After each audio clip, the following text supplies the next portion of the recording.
오늘서부터는 출애굽기의 설을 묵상하도록 하겠습니다. 오늘은 1장의 말씀을 묵상합니다.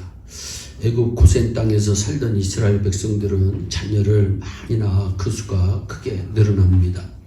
그때 요셉이 누구인지 알지 못하는 새 왕이 이집트를 다스리기 시작합니다.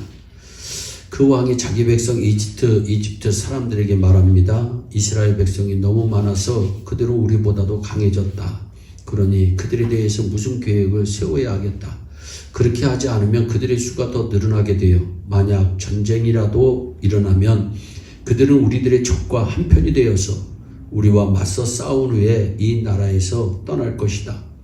그래서 애굽 사람들은 이스라엘 백성들에게 힘든 일을 시킵니다. 그래도 이스라엘 백성들의 수가 줄어든 것이 아니고 더 늘어납니다. 하나님의 은혜입니다. 그러자 애굽 사람들은 이스라엘 백성들을 더욱 두려워하여 이스라엘 백성들에게 더욱 고된 일을 시키고 그들을 괴롭힙니다. 7절입니다. 나는 내 백성이 애굽에서 고통당하고 있는 것을 보았고 애굽의 노예 감독들이 내 백성을 때릴 때에 그들이 울부짖는 소리를 들었다. 나는 그들이 얼마나 괴로워하는지를 알고 있다. 사랑하는 여러분, 하나님은 자기 백성의 고통을 알고 계시는 분이십니다. 중요한 사실은 그들의 고통 속에 하나님의 섭리가 있다는 사실입니다. 인간의 고통과 아픔 속에 하나님의 섭리가 흐르고 있고 그 고통을 하나님께서 잘 알고 계십니다. 우리는 성경의 말씀을 읽으면서 번쩍이는 분별력, 통찰력이 있어야 합니다. 우리의 삶이 힘들어질 때, 우리의 마음이 고통과 아픔으로 찢어질 때 바로 그때 우리는 하나님께 나아가 부르짖어야 한다는 사실을 깨달아야 합니다. 우리가 어떤 상황에 놓여있든지 간에 하나님께서 보여주시는 길이 최상의 길임을 알고 하나님께 나아가 부르짖는 우리 모두가 되기를 바랍니다. 어느 분이 이런 말을 합니다. 우리가 한 가지 확신하는 일이 있습니다. 그것은 하나님께서 우리의 기도를 들으신다고 하는 사실입니다. 그렇습니다. 우리의 기도는 꼭 응답됩니다. 우리를 구원하는 하나님의 능력은 예수 그리스도의 이름으로 기도할 때 역사하기 시작합니다. 그리고 한번 시작된 하나님의 역사는 그 일이 완벽하게 끝날 때까지 결코 멈추지 않는다고 하는 사실을 기억하시기를 바랍니다. 하나님께서는 지금도 예일교회를 위해서 일하시고 계신다. 이스라엘 백성들이 부르짖는 소리를 들으신 하나님은 자기 백성을 바로의 손에서 구해내 주셨습니다. 한번 시작된 하나님의 구원의 역사는 자기 백성들을 완전히 구원하여 가나안 땅으로 인도할 때까지 결코 멈추지 않았습니다. 힘든 일이 있습니까? 감당할 수 없는 고통이 있습니까?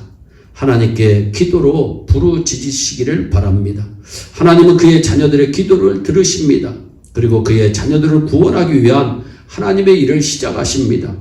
당신을 완전히 구원할 때까지 하나님은 한번 시작하신 일을 멈추지 않습니다. 얼마나 신나는 말씀입니까? 성경 말씀에서 빌립보서 1장 6절은 이 말씀을 확신하고 있습니다. 개역 성경에서는 너희 속에 착한 일을 시작하신 이가 그리스도 예수의 날까지 이루실 줄을 우리가 확신한다. 쉬운 성경에서는 하나님께서는 여러분 안에서 선한 일을 시작하셨습니다. 그분은 끊임없이 일하고 계시므로 예수 그리스도께서 오시는 마지막 그날에 그 모든 선한 일을 확실히 완성하실 것입니다. 공동 번역에서는 여러분들에게 훌륭한 일을 시작하신 하나님께서는 그 일을 계속하실 것이며 마침내 그리스도 예수께서 다시 오시는 날 완성하실 것입니다. 이것이 나의 신념입니다. 여러분 찬송가 죄짐 맡은 우리 구주 이 찬송 너무나도 잘 아실 겁니다. 이 찬송 시를 쓰신 분은 조셉 스크리븐이라고 하는 분인데 아일랜드 더블린에서 태어났습니다. 이분이 대학을 졸업하고 아름다운 더블린의 처녀와 약혼을 앞두었는데 불행한 일이 닥치기 시작합니다. 약혼식을 하루 앞두고 약혼녀가 익사하고 말았습니다. 스크리븐은 아픔을 잊기 위하여 사관학교에 들어갔지만 몸이 약하여 중도에서 그만두고 맙니다. 그의 나이 25살 때입니다. 그는 더블린에서 좋지 않은 기억들을 지우려고 캐나다로 이민을 갑니다. 새로운 환경에서 스크리븐은 가난하고 외로운 사람들을 돕는 삶을 살기 시작합니다. 거기서 그는 두 번째 약혼을 했는데 그 약혼녀도 잠시 앓다가 죽고 말았습니다. 그러나 그의 불행은 거기서 끝나지 않았습니다. 이번에는 그의 어머니가 중병에 걸려 눕게 된 것입니다. 스크리브는 병상에 누워 계시는 어머니를 위로하기 위하여 제집 맡은 우리 구주 어찌 좋은 친구인지 걱정 근심 무거운지 우리 주께 맡기세 이 위대한 찬송시를 씁니다. 그러나 이 찬송시를 스크리븐이 쓴 줄 아무도 모른 채 누가 이 찬송시에 곡줄을 붙여 노래로 만들었습니다. 그러다가 스크리븐이 병상에 눕게 되었는데 병문안을 왔던 마을 사람들이 거기서 이 찬송시의 원고를 발견하고 깜짝 놀라면서 이 찬송시를 당신이 썼느냐고 물었습니다.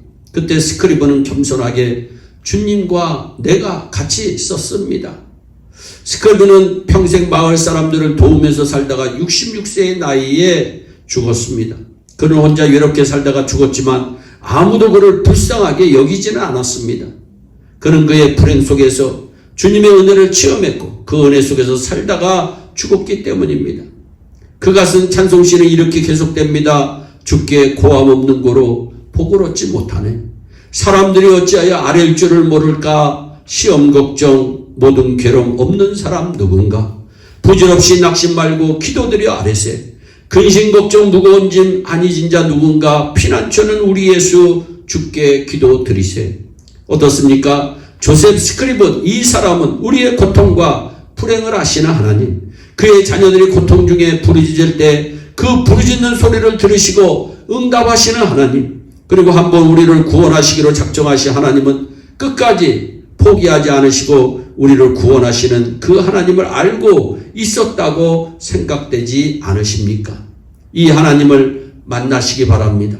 여러분의 괴로운, 여러분의 아픔, 여러분의 고통을 주님 앞에 내놓고 부르짖어 보시기를 바랍니다. 오늘 말씀에 내가 애굽에 있는 내 백성의 고통을 보고 그의 부르짖음을 들었다고 분명히 주님은 말씀하고 계십니다. 하나님께 나아가 부르짖읍시다.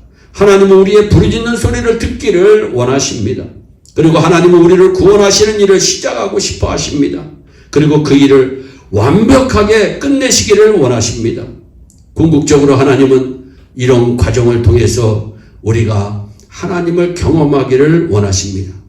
우리 모두 하나님을 경험하는 은혜가 넘치시기를 주 예수 그리스도의 이름으로 축원합니다. 기도하겠습니다. 사랑의 하나님 참 감사합니다. 우리의 고통을 아시는 하나님을 찬양합니다. 우리를 위해서 일을 시작하시고 일을 완전히 해결하시는 그 귀하신 하나님을 찬양합니다. 하나님 예일교회를 위해서 일하신 하나님 완벽하게 하나님 끝내실 줄로 믿습니다. 하나님 우리 예일교회 성도들을 위해서 일하시는 하나님, 그들의 개인과 가정을 위해서 완벽하게 복되게 끝내실 줄을 믿습니다. 주의 은혜가 우리 모두에게 강물처럼 넘치게 하여 주옵소서. 감사하고 예수님의 이름으로 기도하옵나이다. 아멘. 오늘도 주 안에서 승리하는 복된 하루 되시기를 바랍니다. 감사합니다.